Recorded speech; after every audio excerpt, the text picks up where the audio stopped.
ബ്രഹ്മപുരം വിഷയത്തിൽ സഭയിൽ വലിയ പ്രതിഷേധമാണ് ഉയർന്നത്. പ്രതിപക്ഷ MLA-മാർ അതിനുശേഷം സഭ വിട്ടിറങ്ങി മാധ്യമങ്ങളെ കണ്ടു. ചില പരാമർശങ്ങൾ സ്പീക്കർ നടത്തിയത് സഭയിൽ വലിയ വിമർശനത്തിനൊക്കെ ഇടയാക്കിയിരുന്നു. ആ സാഹചര്യത്തിലാണ് MLA-മാർ മാധ്യമങ്ങളെ കണ്ട് കാര്യങ്ങൾ പ്രതികരിച്ചത്. അടിയന്തര പ്രമേയത്തിന് സ്പീക്കർ അനുമതി നിഷേധിച്ചതിന് പിന്നാലെയാണ് സഭയിൽ വലിയ രീതിയിലുള്ള പ്രതിപക്ഷ ബഹളം തുടങ്ങിയത്. നടുത്തളത്തിൽ ഇറങ്ങിയ പ്രതിപക്ഷം സമാന്തര സഭ ചേർന്നു. PC വിഷ്ണുനാഥിന്റെ അധ്യക്ഷതയിൽ ചേർന്ന സമാന്തര സഭയിൽ റോജി M. ജോൺ നോട്ടീസ് അവതരിപ്പിച്ചു. കൗൺസിലർമാരുടെ സമരത്തിനെതിരായ പോലീസ് നടപടിയാണ് പ്രതിപക്ഷം അടിയന്തര പ്രമേയ നോട്ടീസായി ഉന്നയിച്ചത്. പോലീസ് അഴിഞ്ഞാടിയെന്നും പ്രതിപക്ഷ കൗൺസിലർമാരെ പൂട്ടിയിട്ടതായും പ്രതിപക്ഷ നേതാവ് VD സതീശൻ പറഞ്ഞു. മുഖ്യമന്ത്രിക്ക് മറുപടി പറയേണ്ടി വരുമെന്നതിനാലാണ് നോട്ടീസ് അനുവദിക്കാത്തതെന്നും VD സതീശൻ തുറന്നടിച്ചു. ഗൗരവതരമായ ഒരു വിഷയമാണ് ബ്രഹ്മപുരം പ്രശ്നം. ആ വിഷയത്തിൽ സമരം ചെയ്യുന്ന ആളുകളെ പോലീസിനെ വിട്ട് പോലീസ് അഴിഞ്ഞാടുന്ന സംഭവം ഉണ്ടായി. സാർ, ഇവിടെ ഈ വിഷയം ചർച്ച ചെയ്യാത്തത്, ഈ വിഷയം ഇന്നലത്തെ പോലെ മന്ത്രിമാരെ ഏൽപ്പിക്കാൻ പറ്റില്ല. ഈ വിഷയം മുഖ്യമന്ത്രിക്ക് മറുപടി പറയേണ്ടി വരും. കാരണം പോലീസ് അഴിഞ്ഞാട്ടമാണ്. മുഖ്യമന്ത്രി ഈ വിഷയത്തിൽ നിന്ന് ഒളിച്ചോടുകയാണ് തുടക്കം മുതൽ. സാർ, അതുകൊണ്ട് മനഃപൂർവ്വമായിട്ട് തരാത്ത സാർ, ഇത് ഒരു കാരണവശാലും ഞങ്ങൾക്ക് അനുവദിക്കാൻ പറ്റില്ല. ഒരു കാരണവശാലും ബാനർ കൊണ്ട് സ്പീക്കറുടെ മുഖം മറച്ചുള്ള പ്രതിപക്ഷ പ്രതിഷേധത്തിനിടെ സ്പീക്കർ നടത്തിയ ചില പരാമർശങ്ങൾ വിവാദമായി. ജനങ്ങൾ എല്ലാം കാണുന്നുണ്ട്, പലരും നേരിയ മാർജിനിൽ ജയിച്ചു വന്നവരാണ്. ഷാഫി അടുത്ത തവണ തോറ്റുപോകുമെന്നും സ്പീക്കർ പറഞ്ഞു. 16ാമത് സഭയിലൂടെ വരേണ്ടതാ. വെറുതെ ഇമേജ് മോശാക്കണ്ട. എല്ലാം നേരോ മാർജിനിൽ ജയിച്ചവരാ. അതെ സാറില്ല. ഇതൊക്കെ ജനങ്ങൾ കാണുന്നുണ്ട്. ഷാഫി അടുത്തവിടെ തോക്കും.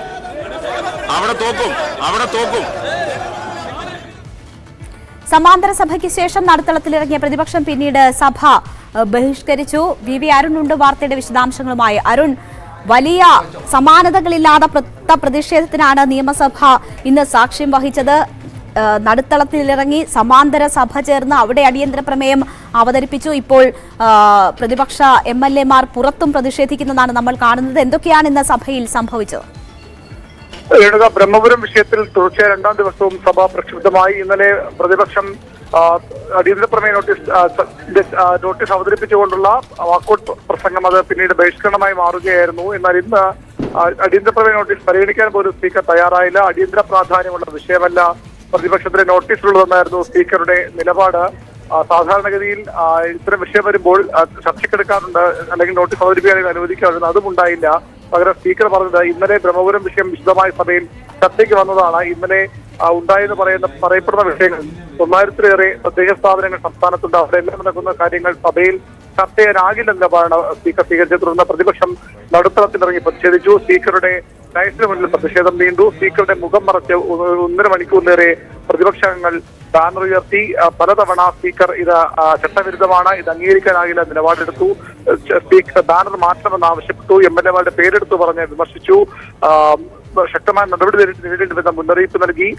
ഷാഫി പറമ്പിൽ തോറ്റുപോകുമെന്ന വളരെ വ്യത്യസ്തമായ പരാമർശം കൂടി സ്പീക്കർ നടത്തിയിരുന്നു. സാധാരണഗതി അത്തരം പരാമർശങ്ങൾ സ്പീക്കർമാരുടെ ഭാഗത്ത് ഉണ്ടാകുന്നതല്ല. ഇങ്ങനെ പ്രതിഷേധം തുടർന്നാൽ അടുത്ത തവണ ഷാഫി പറമ്പിൽ തോക്കും. മറ്റു പലരും നേരിയ മാർജിനിൽ ജയിച്ചു വന്നവരാണ്, ജനങ്ങളിതെല്ലാം കാണുന്നുണ്ട് എന്ന മുന്നറിയിപ്പും സ്പീക്കർ പലതവണ നൽകി. ഒടുവിൽ സ്പീക്കർ പ്രതിപക്ഷത്തിന്റെ പ്രതിഷേധത്തിന് വഴങ്ങുന്നത് കണ്ടതോടെ നടുത്തളത്തിൽ സമാന്തര സഭ ചേർന്ന അസാധാരണ പ്രതിഷേധത്തിനും പ്രതിപക്ഷം തയ്യാറായി. PC വിഷ്ണുനാഥിനെ താൽക്കാലിക സ്പീക്കറാക്കിക്കൊണ്ടാണ് അധ്യക്ഷനാക്കിക്കൊണ്ടാണ് അത്തരമൊരു സമാന്തര സഭ ചേർന്നത്. റോജി M. ജോൺ അവിടെ നോട്ടീസ് അവതരിപ്പിച്ച് സംസാരിച്ചു. മറ്റ് MLA-മാർ ഓരോരുത്തരായി ഭരണപക്ഷത്തെ ശക്തമായി വിമർശിച്ച് സംസാരിക്കുകയും ചെയ്തു. ഒടുവിൽ ആ നടപടി അവസാനിച്ചതോടുകൂടി പ്രതിപക്ഷം സഭ വിട്ട് പുറത്തേക്ക് പോവുകയായിരുന്നു. അപ്പോഴും സഭാ നടപടികൾ തുടർന്നു. ഇപ്പോൾ വ്യവസായ മന്ത്രി P. രാജീവ് സഭയിൽ നടന്ന ചർച്ചകൾക്ക് മറുപടി പറയുകയാണ്. തീർച്ചയായും എന്തായാലും വലിയ പ്രതിഷേധത്തിനാണ് സഭ ഇന്ന് വേദിയായത്. തുടർച്ചയായ 2ാം ദിവസമാണ് ബ്രഹ്മപുരം സഭയിലെത്തിയത്. ഇന്നലെ കോർപ്പറേഷൻ ഓഫീസിൽ നടന്ന പ്രതിഷേധം, കൗൺസിലർമാർക്കെതിരെയുണ്ടായ പോലീസ് നടപടി, ഇതൊക്കെ ചൂണ്ടിക്കാട്ടിയായിരുന്നു ഇന്ന് അടിയന്തര പ്രമേയമായ വിഷയം ചർച്ചയ്ക്കെടുക്കണമെന്ന ആവശ്യം പ്രതിപക്ഷം മുന്നോട്ട് വെച്ചത്. പക്ഷേ സ്പീക്കർ അത് നോട്ടീസ് അതിൽ സ്പീക്കറുടെ നിലപാടും ഇന്ന് വളരെ കടുത്തതായിരുന്നു. വിഷയം ചർച്ചയ്ക്കെടുക്കേണ്ടതില്ല, എല്ലാ തദ്ദേശ സ്ഥാപനങ്ങളിലെയും വിഷയമെടുക്കാൻ സാധിക്കുമോ തുടങ്ങിയ ചോദ്യങ്ങൾ സ്പീക്കറുടെ ഭാഗത്തു നിന്നും ഉണ്ടായി. തുടർന്നാണ് വലിയ പ്രതിഷേധത്തിന് അരങ്ങൊരുങ്ങിയത്. വി അരുണാണ് വാർത്തയുടെ വിശദാംശങ്ങൾ നൽകിയത്. സ്പീക്കറുടെ പരാമർശം വിവാദമായതിന് പിന്നാലെ MLA എം നൌഷാദിന്റെ ഇരവിപുരം MLA എം നൌഷാദിന്റെ പരാമർശവും വിവാദമാവുകയാണ്. സ്വപ്നയാണ് പ്രതിപക്ഷത്തിന്റെ നേതാവ് എന്ന നൌഷാദിന്റെ പരാമർശമാണ് വിവാദമാകുന്നത്. പ്രതിപക്ഷത്തിന് BJPയെ കാണുമ്പോൾ ഭയമാണെന്നും നൌഷാദ് പറഞ്ഞു. നിങ്ങൾ എങ്ങനെ നന്നാവും? കാരണം നിങ്ങളെ നേതാവാരാ? സ്വപ്ന സുരേഷ് കള്ളക്കടത്ത് കേസിലെ പ്രതിയെ നേതാവായി അംഗീകരിച്ച് രാഷ്ട്രീയ പ്രവർത്തനം നടത്തുന്ന ഈ പാർട്ടിയുടെ അവസ്ഥ എന്തായിരിക്കും സർ? സ്വപ്നയുടെ വാക്യങ്ങളാണ് അവർക്ക് വേദവാക്യം. സ്വപ്നവാക്യങ്ങളെ വേദവാക്യങ്ങളായി കണ്ടുകൊണ്ട് BJPയെ കാണുമ്പോൾ മുട്ടിടിക്കുന്ന ഈ പ്രതിപക്ഷം കേരളത്തിന് അപമാനമാണ് സാർ. ബ്രഹ്മപുരം വിഷയത്തിൽ CPM സംസ്ഥാന സെക്രട്ടറിയും പ്രതികരണവുമായി രംഗത്തെത്തി. സർക്കാരിനൊന്നും മറക്കാനില്ല എന്നാണ് MV ഗോവിന്ദൻ പറഞ്ഞത്. ഞങ്ങൾക്ക് ആരെയും സംരക്ഷിക്കേണ്ട ഒരു ഉത്തരവാദിത്വമില്ല. ശരി, അന്വേഷണം നടക്കട്ടെ. നിങ്ങളിതിലാ ഞാൻ മുൻകൂട്ടിയിട്ട് അതിനെപ്പറ്റി ജാമ്യം എടുക്കാൻ പോകുന്നു. എറണാകുളത്ത് തന്നെ പരിശോധിക്കട്ടെ. പരിശോധിച്ച് ആവശ്യമായ നിലപാട് സ്വീകരിക്കട്ടെ. കമ്പനി ആയാലും ആരായാലും ഞങ്ങൾക്കതിനകത്ത് യാതൊരു തരത്തിലുള്ള മറച്ചു വെക്കേണ്ട ഒരു കാര്യം. സോണ്ട ഇൻഫ്രാടെക്കിനെതിരെ അഴിമതി ആരോപണം ഉന്നയിച്ചതിന്റെ പേരിൽ CPM സമൂഹ മാധ്യമങ്ങളിലൂടെ ഭയപ്പെടുത്തുന്നുവെന്ന ആരോപണവുമായി കൊച്ചി മുൻ മേയർ ടോണി ചമ്മണി. ഭയപ്പെടുത്തി പിന്മാറ്റാൻ കഴിയില്ല, ആരോപണങ്ങളിൽ ഉറച്ചു നിൽക്കുകയാണ്. സോണ്ടയുടെ എതിരാളിയായ കമ്പനിയുടെ ഉടമ തന്റെ ബന്ധുവെന്ന ആരോപണം അടിസ്ഥാനരഹിതമാണ്. CPM ജില്ലാ സെക്രട്ടറി പ്രസ്താവന പിൻവലിച്ച് മാപ്പ് പറയണമെന്നും ടോണി ചമ്മണി ആവശ്യപ്പെട്ടു. CPM എന്നെ ഭയപ്പെടുത്താൻ ശ്രമിക്കുക, എന്നെ ടാർഗറ്റ് ചെയ്യുക, വ്യക്തിപരമായി അധിക്ഷേപിച്ചുകൊണ്ട് CPMന്റെ എല്ലാം സാമൂഹ്യ മാധ്യമങ്ങളിൽ ആക്രമണം തുടങ്ങിയിട്ടുണ്ട്. ഞാൻ അതിലൊന്നും ഭയപ്പെടില്ല. ഒരു അഴിമതി ആരോപണം ഉന്നയിച്ചു എന്നതിൻ്റെ പേരിൽ ആ ഉന്നയിച്ച വ്യക്തിയെ ഭയപ്പെടുത്താനുള്ള ശ്രമം CPM പിൻവലിക്കണം, ഉപേക്ഷിക്കണം. ഞാൻ ഉയർത്തിയ ആരോപണങ്ങളിൽ ഇപ്പോഴും ഉറച്ചു നിൽക്കുന്നു. അതിന് തക്കതായ വ്യക്തമായ മറുപടി പറയുമെങ്കിൽ അതിന് ഞാൻ തിരിച്ചു മറുപടി പറയാൻ തയ്യാറാണ്. അതിനു പകരം എന്നെ ഭയപ്പെടുത്താനുള്ള ശ്രമമാണെങ്കിൽ ഒരു കാരണവശാലും ആ ഭയത്തിന് ഞാൻ അടിമപ്പെടില്ല എന്ന് ഞാൻ പറയാൻ ആഗ്രഹിക്കുന്നു. ബ്രഹ്മപുരം വിഷയം ലോക്സഭയിലും എത്തിയിരിക്കുന്നു. വിഷയം ദേശീയ ദുരന്തമായി പ്രഖ്യാപിക്കണമെന്ന് ഹൈബി ഈഡൻ MP ആവശ്യപ്പെട്ടു. ലോക്സഭയിൽ അടിയന്തര പ്രമേയത്തിന് നോട്ടീസും നൽകി. ഗുരുതര ആരോഗ്യ പ്രശ്നങ്ങൾക്ക് സാധ്യതയുണ്ടെന്ന് വിദഗ്ധർ മുന്നറിയിപ്പ് നൽകിയിട്ടുണ്ടെന്നും കേന്ദ്ര സർക്കാർ സഹായം അനിവാര്യമെന്നും ഹൈബി ഈഡൻ വ്യക്തമാക്കി.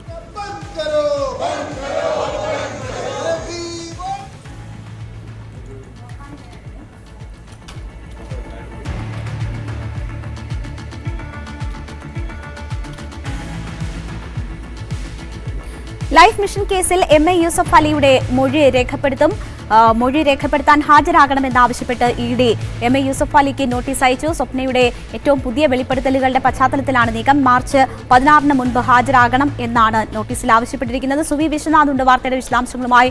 സുവി, ശിവശങ്കറിന്റെയും സ്വപ്നയുടെയും ചാറ്റുകളിൽ ഉൾപ്പെടെ MA യൂസഫ് അലിയുടെ പേര് പരാമർശിക്കപ്പെടുന്ന ഒരു സാഹചര്യം ഉണ്ടായിരുന്നു. ഈ സാഹചര്യത്തിലാണ് ഇങ്ങനെ ഒരു നോട്ടീസ് എന്ന് മനസ്സിലാകുന്നു. അദ്ദേഹം ഹാജരാകുമോ എന്നത് സംബന്ധിച്ച് എന്തെങ്കിലും സൂചനകൾ ലഭ്യമായിട്ടുണ്ടോ? എന്തൊക്കെയാണ് നമുക്ക് ലഭിക്കുന്ന വിവരങ്ങൾ?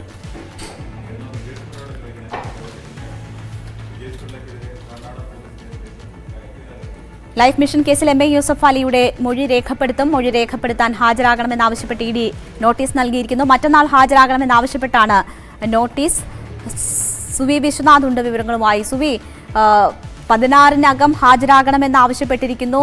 എന്താണ് MA യൂസഫ് അലിയുടെ നീക്കമെന്ന് നമുക്കറിയാമോ? അദ്ദേഹം ഹാജരാകാൻ സാധ്യതയുണ്ടോ? എന്തൊക്കെയാണ് ലഭിക്കുന്ന വിവരങ്ങൾ?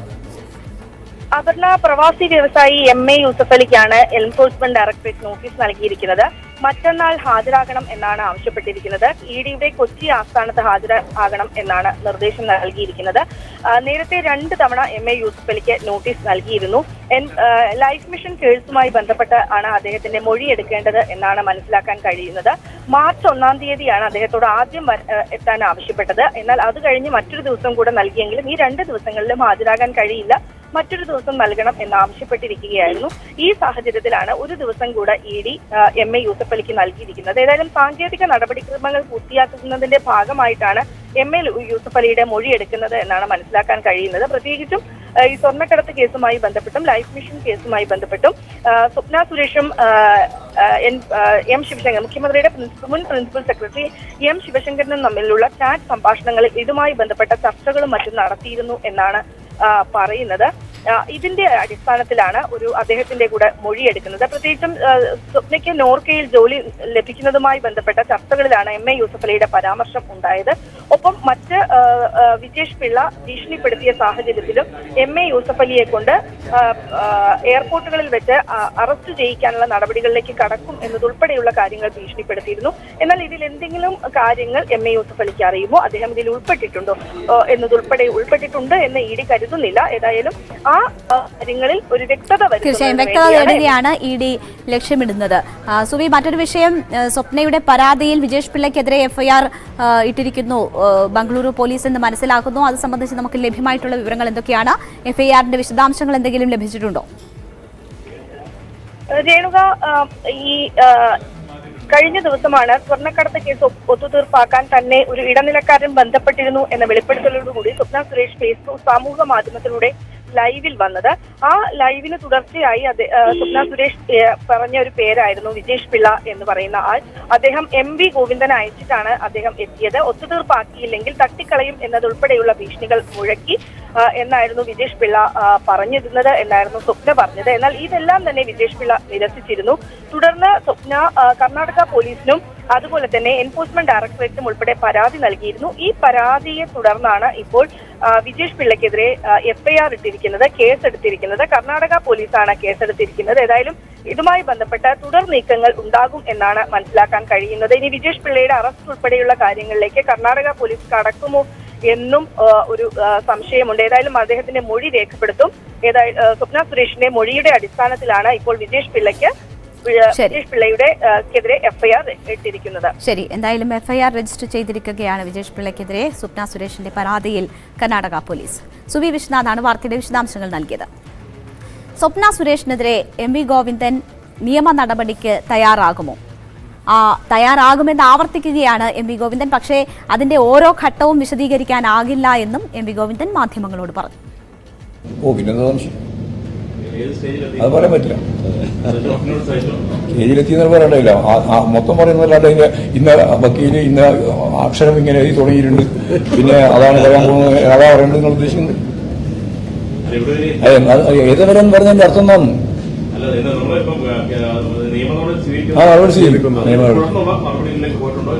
നിയമ നടപടി സ്വീകരിക്കലില്ല, അതിനുശേഷം പോകാതിരിക്കാം കേട്ടോ.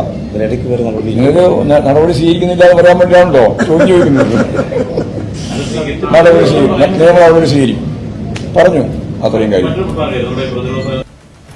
നടപടി സ്വീകരിക്കും എന്ന് ആവർത്തിക്കുകയാണ്. പക്ഷേ ഓരോ ഘട്ടവും വിശദീകരിക്കാനാവില്ല എന്നാണ് CPM സംസ്ഥാന സെക്രട്ടറി പറയുന്നത്. എന്തായാലും നമ്മൾ ന്യൂസ് റൂം ലൈവിൽ ഒരു ഇടവേളയിലേക്ക് പോവുകയാണ്. ഇടവേളയ്ക്ക് ശേഷം മറ്റു വാർത്തകൾ കാണാം. പക്ഷേ വാർത്തകൾ അവസാനിക്കുന്നില്ല. വാർത്തകൾ ഇടവേളകളില്ലാതെ ന്യൂസ് 18 യൂട്യൂബ് ചാനലിൽ കാണാം.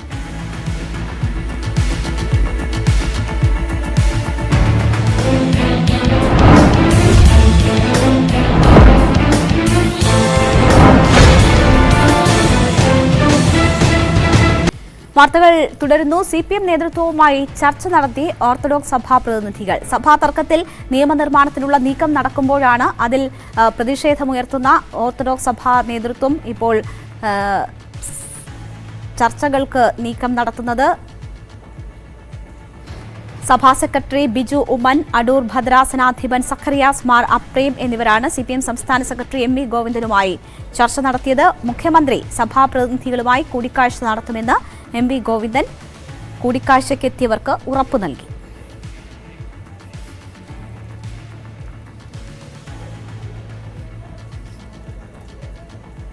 ചുട്ടുപൊള്ളി കേരളം.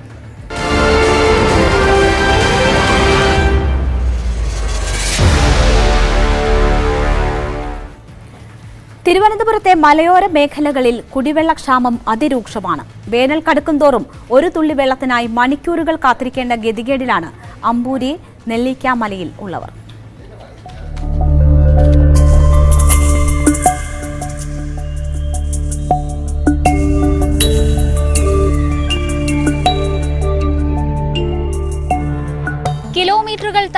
നെല്ലിക്കാമലയിലെത്തിയാൽ ഇങ്ങനെ ചില കുളങ്ങൾ കാണാം. ഇവിടുത്തുകാർ കുടിവെള്ളത്തിനായി ആശ്രയിക്കുന്നത് ഇത്തരം ജലസ്രോതസ്സുകളാണ്. എന്നാൽ അവയുടെ അവസ്ഥയും പരിതാപകരം.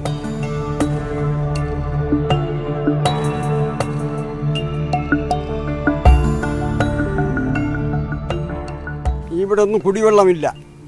വളരെ കാലം കൊണ്ട് വളരെ കഷ്ടപ്പെട്ടൊക്കെയാണ് താഴോട്ടൊക്കെ ചെന്ന് തോട്ടിലൊക്കെ ചെന്ന് നനയും കുളിയൊക്കെ നടത്തുന്ന അങ്ങനെയാണ്.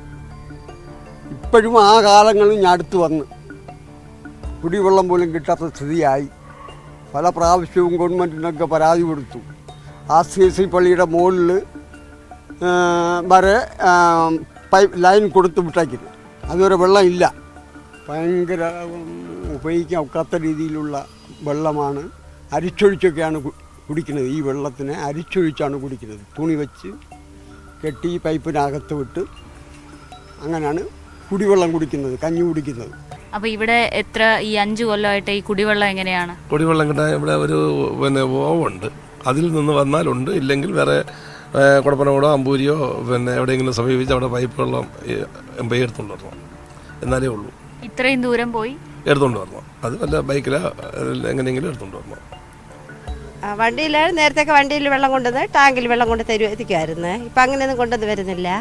ഇപ്പം ഞങ്ങൾക്ക് വളരെ ബുദ്ധിമുട്ടാണ് വെള്ളം എടുക്കാൻ വേണ്ടിയിട്ട്. കിണറൊന്നും ഇവിടെ കുഴിക്കാൻ പറ്റില്ല, പാറയൊക്കെ ആകുന്നു. അതുകൊണ്ട് വെള്ളം കിട്ടത്തില്ല. നെല്ലിക്കാമലയിൽ പലയിടങ്ങളിലും സർക്കാർ സ്ഥാപിച്ച കുടിവെള്ള പൈപ്പ് ലൈനുകളുണ്ട്. അതിന്റെ അവസ്ഥ സമാനമാണ്.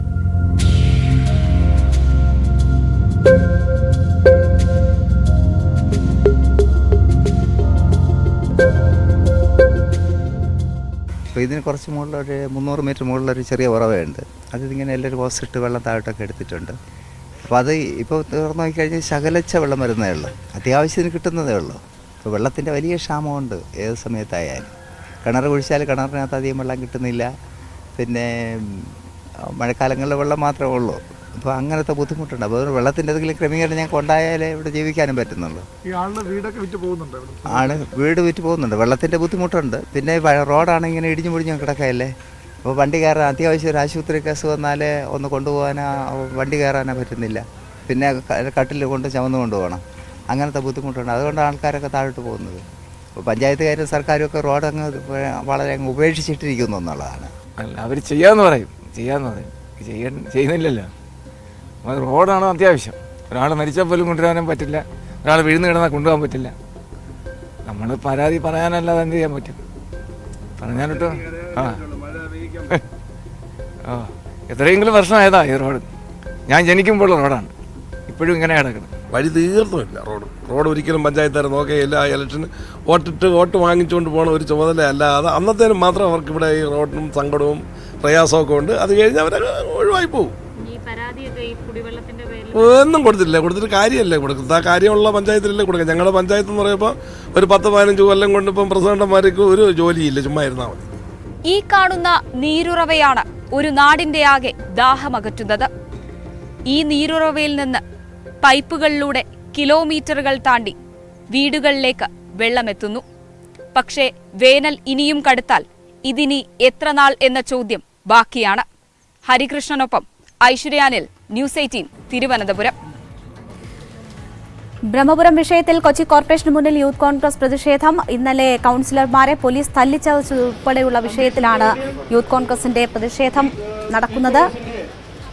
അഖിലേന്ത്യാ കോർഡിനേറ്റർ ദീപക് ജോയ്, യൂത്ത് കോൺഗ്രസിന്റെ സംസ്ഥാന ജനറൽ സെക്രട്ടറിമാരായ ജിൻഡോ ജോൺ, ശ്രീ അബിൻ ബർക്കി, ശ്രീ സെക്രട്ടറിമാരായ മുഹമ്മദ് റഫി, അഫ്സൽ നമ്പ്യാർ, നൌഫൽ കൈൻഡിക്കര, വൈ ഷാജഹാൻ, യൂത്ത് കോൺഗ്രസിന്റെ MS അനീഷ് കുമാർ വിവരങ്ങളുമായി ചേരുകയാണ്. അനീഷ്, ഇന്ന് സഭയിൽ വലിയ പ്രതിഷേധം ഇതേ വിഷയത്തിൽ ഉയർന്നിരുന്നു. അതിന് പിന്നാലെയാണ് ഇപ്പോൾ യൂത്ത് കോൺഗ്രസിന്റെ പ്രതിഷേധം അവിടെ നടക്കുന്നത്. എന്താണ് അവിടെ നിന്നുമുള്ള വിവരങ്ങൾ?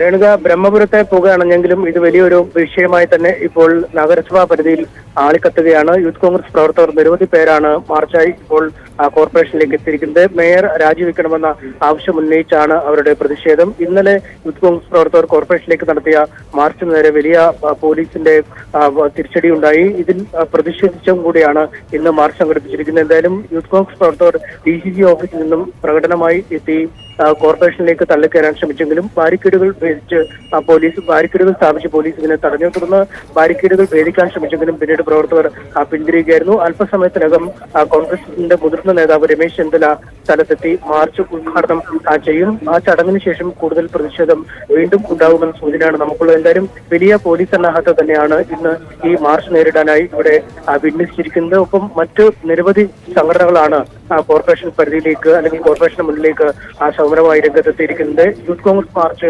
പൂർത്തിയായാലുടൻ ABVP അടക്കമുള്ള സംഘടനകൾ മാർച്ച് നടക്കും. നേരത്തെ PDP പോലെയുള്ള കേരള കോൺഗ്രസ് ജോസഫ് വിഭാഗം പോലെയുള്ള നിരവധി സംഘടനകൾ കോർപ്പറേഷനിലേക്ക് മാർച്ചുകൾ സംഘടിപ്പിച്ചിരിക്കുന്നു. എന്തായാലും അല്പസമയത്തിനകം കോൺഗ്രസ് നേതാവ് രമേശ് ചെന്നിത്തല ഈ മാർച്ച് ഉദ്ഘാടനം ചെയ്യും. ശരി, MS അനീഷ് കുമാറാണ് വിവരങ്ങൾ നൽകിയത്. എന്തായാലും ഇന്നലത്തെ പോലീസ് നടപടിയിലും ബ്രഹ്മപുരത്തെ മറ്റ് വിഷയങ്ങളുമായി ബന്ധപ്പെട്ടൊക്കെ വലിയ പ്രതിഷേധം പ്രതിപക്ഷ സംഘടനകളുടെ ഭാഗത്തു നിന്നും ഉയരുകയാണ്. ഇപ്പോൾ യൂത്ത് കോൺഗ്രസിന്റെ പ്രതിഷേധ മാർച്ചാണ് കണ്ടത്. നമ്മൾ ഒരിടവേളയിലേക്ക് കൂടി പോവുകയാണ്. അതിനുശേഷം മറ്റു വാർത്തകൾ കാണാം.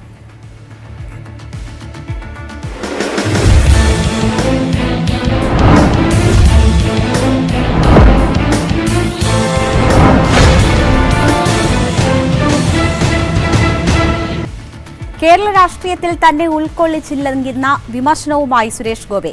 പാർലമെന്റ് അംഗം എന്ന നിലയിൽ ഒരുപാട് പരിമിതികൾ ഉണ്ടായിരുന്നു. കേരളത്തിൽ കൊണ്ടുവരാൻ ശ്രമിച്ച പല വികസന പ്രവർത്തനങ്ങൾക്കും മറ്റ് രാഷ്ട്രീയ വിഭാഗങ്ങളിൽ നിന്ന് പിന്തുണ ലഭിച്ചില്ലെന്നും സുരേഷ് ഗോപി കുറ്റപ്പെടുത്തി.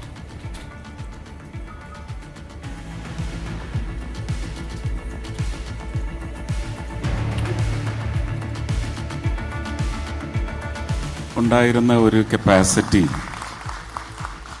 എനിക്ക് കിട്ടിയിരുന്ന ഒരു കപ്പാസിറ്റിയിൽ ഒരുപാട് ലിമിറ്റേഷൻസ് ഉണ്ടായിരുന്നു. എന്നെ ഏറ്റവും അധികം പുറന്തള്ളുകയും ചവിട്ടി തേച്ചൊട്ടിക്കുകയും ചെയ്യുന്ന ഒരു രാഷ്ട്രീയമാണ് കേരളത്തിലുണ്ടായിട്ടുള്ളത്. ന്യൂസ് 18 കേരളത്തിന്റെ സോഷ്യൽ മീഡിയ പുരസ്കാര വിതരണ ചടങ്ങിൽ സദസ്സുമായി സംവദിക്കുമ്പോഴാണ് സുരേഷ് ഗോപി ആക്ഷേപങ്ങൾ തുറന്നു പറഞ്ഞത്. ഏറ്റവും അധികം പുറന്തള്ളുകയും ചവിട്ടി തേക്കുകയും ചെയ്യുന്ന രാഷ്ട്രീയമാണ് കേരളത്തിലേത്. കുട്ടനാടിന്റെ കൃഷിനാശം തടയുന്നതിന് വേണ്ടിയുള്ള സ്ഥിരം സംവിധാനം ഒരുക്കാൻ ശ്രമിച്ചപ്പോൾ അത് ഇല്ലാതാക്കാൻ രാഷ്ട്രീയ താൽപര്യത്തോടെയാണ് ശ്രമം നടന്നത്. MP ഫണ്ട് ലാപ്സാക്കാനാണ് CPM ഭരിക്കുന്ന പഞ്ചായത്ത് ഉൾപ്പെടെ ശ്രമിച്ചത്. പാതിരപ്പള്ളി എന്ന് പറയുന്ന ആലപ്പുഴയിലുള്ള ഒരു കമ്മ്യൂണിസ്റ്റ് പഞ്ചായത്തിലെ അംഗങ്ങൾ ഇത് നടപ്പിലാക്കില്ല. കാരണം ഇത് അങ്ങനെ നടപ്പിലായാൽ ഒരു BJP MP കേരളത്തിൽ ലാൻഡ്മാർക്കാകുന്ന ഒരു ഇന്റർവെൻഷൻ കർഷകരുടെ ഉൽപ്പന്നത്തിൻ്റെ മൂല്യം വർദ്ധിപ്പിക്കുന്നതിന് അല്ലെങ്കിൽ അവരുടെ നാശനഷ്ടങ്ങൾ കുറയ്ക്കുന്നതിന് ഒരു ലാൻഡ്മാർക്ക് ഇൻസ്റ്റലേഷൻ നടത്തി എന്ന് പറയുന്ന ഖ്യാതി ചെന്ന് ചേരും എന്നുള്ളത് കൊണ്ട് മാത്രം അത് വളർത്തി വലുതാക്കി 4.25 കോടിയാക്കി 2021 ഞാൻ അതും സൈൻ ചെയ്തു. ഒരു വർഷത്തെ ഏതാണ്ട് മുഴുവൻ ഫണ്ടും കൊടുക്കാൻ തയ്യാറായി. അതും നടപ്പിലാക്കിയില്ല. വിളപ്പിൽശാലയിൽ മാലിന്യത്തിൽ നിന്ന് വൈദ്യുതി ഉൽപ്പാദിപ്പിക്കാനുള്ള പദ്ധതി മുന്നോട്ട് വെച്ചെങ്കിലും അന്ന് മുഖ്യമന്ത്രിയായിരുന്ന ഉമ്മൻചാണ്ടി പിന്തുണ നൽകിയില്ല. ലോക്സഭാ തെരഞ്ഞെടുപ്പിൽ വീണ്ടും മത്സരിക്കുമോ എന്ന ചോദ്യത്തിന് തീരുമാനിക്കേണ്ടത് പാർട്ടി നേതൃത്വമാണെന്നായിരുന്നു മറുപടി. തൃശൂരിലെ BJP പൊതുയോഗത്തിൽ മത്സരിക്കാൻ താൽപര്യം വ്യക്തമാക്കിയ സുരേഷ് ഗോപി സ്ഥാനാർത്ഥിത്വം തന്റെ ഇഷ്ടമോ നിശ്ചയപ്രകാരമോ അല്ലെന്നാണ് പ്രതികരിച്ചത്. എന്റെ നേതാക്കൾ 2, 3, 4 പേരേ ഉള്ളൂ. അവരാണ് തീരുമാനിക്കുന്നത്. ഞാൻ രാഷ്ട്രീയത്തിൽ വരുന്നതിന് കാരണക്കാരായതും അവരാണ്. രാഷ്ട്രീയത്തിൽ ഞാൻ എന്തെങ്കിലുമൊക്കെ നിങ്ങൾക്ക് വേണ്ടി ചെയ്യുന്നതിനായിട്ടുണ്ടെങ്കിൽ അതും അവരുടെ നിശ്ചയമായിരുന്നു, എൻ്റെ നിശ്ചയമായിരുന്നില്ല. അതുകൊണ്ട് തന്നെ കാൻഡിഡേച്ചർ എന്ന് പറയുന്നതും ഒരിക്കലും എൻ്റെ ഇഷ്ടമോ എൻ്റെ നിശ്ചയമോ അല്ല. അത് അവർ തീരുമാനിക്കും. Thank you very much. News 18 Kochi. നേരത്തെ പൂർത്തിയാക്കാതെ പോയ ആ റിപ്പോർട്ടിലേക്ക്. ചാരിറ്റി പ്രവർത്തനങ്ങളെ വിമർശിച്ച MP ഗോവിന്ദന് സുരേഷ് ഗോപിയുടെ മറുപടി. ചാരിറ്റി പ്രവർത്തനങ്ങൾ നടത്തിയത് വോട്ട് ലക്ഷ്യമിട്ടല്ല. തൃശൂരിനേക്കാൾ ചാരിറ്റി പ്രവർത്തനങ്ങൾ നടത്തിയിട്ടുള്ളത് വയനാട്ടിലും ഇടുക്കിയിലും. ഇത്തരം ആരോപണങ്ങൾ കൊണ്ട് താൻ രാഷ്ട്രീയം അവസാനിപ്പിക്കുമെന്ന് പറയില്ല. അങ്ങനെ മോഹിക്കുന്നത് അതിമോഹമല്ല, വ്യാമോഹമെന്നും Suresh Gopi. News 18 trends and style പുരസ്കാര വിതരണ വേദിയിലായിരുന്നു സുരേഷ് ഗോപിയുടെ പ്രതികരണം. കിട്ടിയ ചെറിയ പണമെല്ലാം അന്ന് മുതൽ കൊടുത്തിട്ടുണ്ട്. ഇപ്പോൾ അവളുടെ പേരിലൊരു ട്രസ്റ്റ് ഉണ്ട്. ഇത് വിളിച്ചു പറഞ്ഞ് നടക്കുന്നു എന്ന് പറയുന്ന കുറേ അവന്മാരുണ്ട്. അതിനകത്ത് പൊട്ടുന്നവന്മാർ, അതിനകത്ത് ചാരിറ്റി അങ്ങ് രാഷ്ട്രീയമായി വ്യാഖ്യാനിക്കപ്പെടും എന്ന് ഭയപ്പെടുന്നവന്മാർ. അങ്ങനെ പറയാൻ ഒക്കുമോ അവർ? അതൊരു അമാന്യതയായിട്ട് നിങ്ങൾ കാണരുത്. എൻ്റെ രോഷമാണ് ഞാൻ പറഞ്ഞത്. അതുകൊണ്ടിത് പറയാതിരിക്കാം എന്ന് വിചാരിച്ചാൽ ഇയാൾ എന്ത് ചെയ്തു എന്ന് ചോദിക്കുന്ന ഒരു വിഭാഗവും അവരുടെ കൂട്ടത്തിൽ തന്നെയുണ്ട്. അതുകൊണ്ട് ഇത് ഒരു പബ്ലിസിറ്റി മെറ്റീരിയൽ അല്ല. നിങ്ങൾ മനസ്സിലാക്കുക, രാജ്യസഭയിൽ ഇത്രയും കാലം ഇപ്പം എനിക്ക് മാസാമാസം 25,000 രൂപ പെൻഷനുണ്ട്. ആ പണമടക്കം ഞാൻ രാജ്യസഭ അക്കൗണ്ടിൽ നിന്ന് ഒരു കാറ് വാങ്ങിയെങ്കിൽ ആ കാർ ഇന്നും ഉണ്ട്. അത് ലക്ഷ്മി ട്രസ്റ്റിലേക്കാണ് ആ കാറ് ഞാൻ സമ്മാനിക്കാൻ പോകുന്നത്. അതിൻ്റെ CC അടച്ചതും അതിൽ നിന്ന് തന്നെയാണ്. രാജ്യസഭയിലേക്കുള്ള യാത്രയ്ക്ക് ഗവൺമെൻറ് തരുന്ന ടിക്കറ്റ്, അതിന് പകരം കേരളത്തിലേക്ക് പാർലമെൻറ്റിനിടയ്ക്ക് ഞാൻ 2-3 പ്രാവശ്യം വന്നിട്ടുണ്ടെങ്കിൽ, 3-4 പരിപാടിക്ക് വന്നിട്ടുണ്ടെങ്കിൽ അവരെ കൊണ്ട് എല്ലാം ടിക്കറ്റ് എടുപ്പിച്ച് അതിൻ്റെ കാശ് മുഴുവൻ ഈ ട്രസ്റ്റിലേക്ക് കൊടുത്തിട്ടുണ്ട്. എൻ്റെ ശമ്പളത്തിൽ നിന്ന് നയാ പൈസ ഞാൻ ഇന്ന് വരെ തൊട്ടിട്ടില്ല. ഇന്ത്യയിലെ മറ്റൊരു രാഷ്ട്രീയക്കാരനെ കാണിച്ചു തരാമോ ഇതുപോലെ? ഞാൻ ഇതിൽ കൂടുതൽ എന്ത് വേണം? ഒന്ന് പറഞ്ഞു തരൂ. ഞാൻ നിങ്ങളെ ഒരു പരിച്ഛേദമായിട്ട് കാണുകയാണ്, പബ്ലിക്കിൻ്റെ ഒരു പരിച്ഛേദമായിട്ട് കാണുകയാണ്. നയാ പൈസ എടുത്തതിന് നിങ്ങൾക്കൊരു തെളിവുണ്ടാക്കി തരാമോ? ശമ്പളം എന്ന് പറയുമ്പോൾ ആദ്യത്തെ 3 വർഷം 50,000-ഉം പിന്നത്തെ 3 വർഷം 1,00,000-ഉമായിരുന്നു ശമ്പളം. പക്ഷെ അതല്ല കിട്ടുന്നത്. പെട്രോൾ ഡീസലിനുള്ള അലവൻസ് ഉണ്ട്, ഡെയിലി അലവൻസ് ഉണ്ട്. ഇതൊന്നും എടുത്തിട്ടില്ല. ഏതാണ്ട് 1,87,000 ഒരു മാസം വന്നിരുന്നതിൽ നിന്ന് 3,000 രൂപ പാർട്ടിക്ക് ലെവി അടച്ചതല്ലാതെ നയാ പൈസ അതിനകത്തുനിന്ന് തൊട്ടിട്ടില്ല. എന്നെ സിനിമയിൽ നിന്ന് ചവിട്ടി പുറത്താക്കിയ കാലഘട്ടമായിരുന്നു അത്. 2010 സിനിമ അഭിനയിക്കാൻ തുടങ്ങി. ഞാൻ വാങ്ങിയ 1-ൽ നിന്ന് ഇന്ന് 5-ലെത്തി നിൽക്കുന്നുണ്ടെങ്കിൽ അത് 3 സമയം മുതൽ ഓരോ സിനിമയിൽ നിന്ന് 25 ലക്ഷം ആ ട്രസ്റ്റിലേക്ക് ഇടുകയാണ്. ആ ട്രസ്റ്റിലേക്ക് പിരിവില്ല. ഞാൻ പോയി അമ്പലങ്ങളിൽ സ്റ്റേജിൽ കയറ്റി കലാപരിപാടികളെല്ലാം കാശ് കൊടുത്ത് നടത്തുന്ന വേദിയാണെങ്കിൽ അമ്പലങ്ങളിൽ നിന്ന് വരെ ഞാൻ 5 ലക്ഷം രൂപ വാങ്ങുന്നുണ്ട്. അത് ഈ ട്രസ്റ്റിലേക്കാണ് പോകുന്നത്. ഞാൻ എന്ത് വേണം? അവരൊക്കെ ചിലപ്പോൾ ആഗ്രഹിക്കുന്ന ഒറ്റ മറുപടി, ഞാൻ രാഷ്ട്രീയം അവസാനിപ്പിച്ചു, ഇനി രാഷ്ട്രീയത്തിനില്ല എന്നൊരു മോഹം അവന്മാർക്കുണ്ടെങ്കിൽ അത് അതിമോഹമല്ല, വ്യാമോഹമാണ്.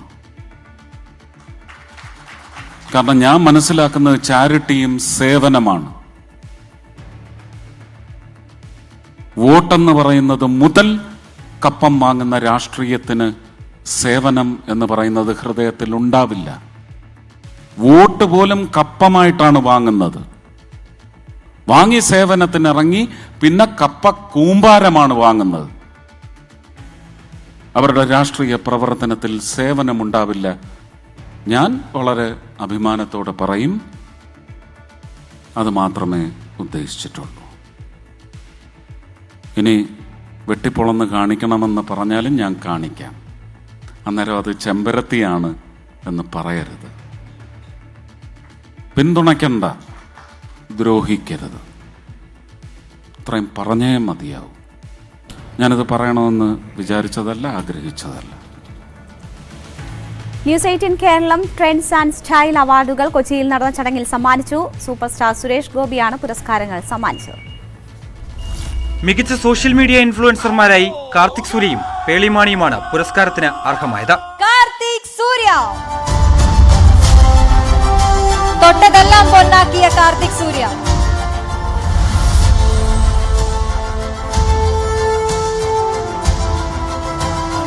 Pearle Maaney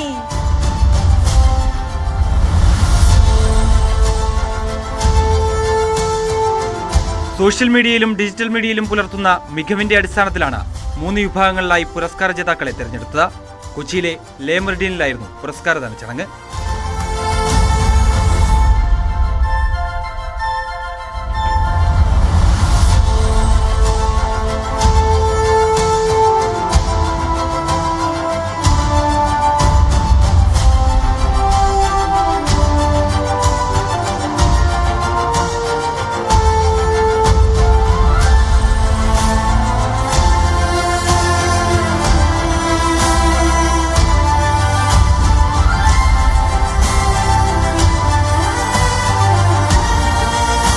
news 18 network south managing editor Vivek Narayanan, news 18 Keralam output editor Manjush Gopal, input editor TG Sajith എന്നിവർ പങ്കെടുത്തു. ന്യൂസ് 18 കൊച്ചി. സുരേഷ് ഗോപി ഒരു വ്ലോഗ് തുടങ്ങിയാൽ എന്തായിരിക്കും അതിന്റെ പേര്? ന്യൂസ് 18 ട്രെൻഡ്സ് ആൻഡ് സ്റ്റൈൽ പുരസ്കാര വിതരണ വേദിയിൽ പേളിമാണിയും കാർത്തിക് സൂര്യയുമാണ് ഈ ചോദ്യം ചോദിച്ചത്. സുരേഷ് ഗോപിയുടെ രസകരമായ മറുപടി കാണും. സുരേഷ് ഒരു വ്ലോഗ് തുടങ്ങുകയാണെങ്കിൽ അത് എന്ത് വ്ലോഗായിരിക്കും? അങ്ങനെ ഒരു ചാനൽ തുടങ്ങുകയാണെങ്കിൽ ചാനലിന്റെ പേരെന്തായിരിക്കും? അത് പേളിയുടെ ക്വസ്റ്റ്യൻ ആയിരുന്നു കേട്ടോ. എനിക്കിപ്പോ എന്റെ ക്വസ്റ്റ്യൻ ഇങ്ങനെയായിരുന്നു, ഒരു വ്ലോഗ് തുടങ്ങുമ്പോ ഇപ്പം കാർത്തിക് പറഞ്ഞില്ലേ ഹലോ ഗായ്സ് എന്നൊക്കെ പറയുന്ന പോലെ, അതുപോലെ സുരേഷ് ചേട്ടൻ എങ്ങനെയായിരിക്കും തുടങ്ങുക? ഇൻട്രോ എനിക്കറിയത്തില്ല. അത് അത് അങ്ങനെ പെട്ടെന്ന് ഞാനൊരു സജഷൻ പറയാം. അങ്ങനെ പറഞ്ഞിട്ട് തുടങ്ങിയ എല്ലാരും മിണ്ടാണ്ടിരുന്ന് ഫുൾ എപ്പിസോഡ് കണ്ടു. അതും പറയാം. ഓർമ്മയുണ്ടോ ഈ മുഖം? അതും പറയാം. കമന്റ് ബിലോ എന്നും കൂടി പറഞ്ഞ സെറ്റ് അല്ലേ? Just remember that. സബ്സ്ക്രൈബ്. ഞാൻ സബ്സ്ക്രൈബ് ചെയ്തു. ഞാനാണ് ആദ്യം സബ്സ്ക്രൈബർ. ഇടവേളയ്ക്ക് ശേഷം മറ്റു വാർത്തകൾ.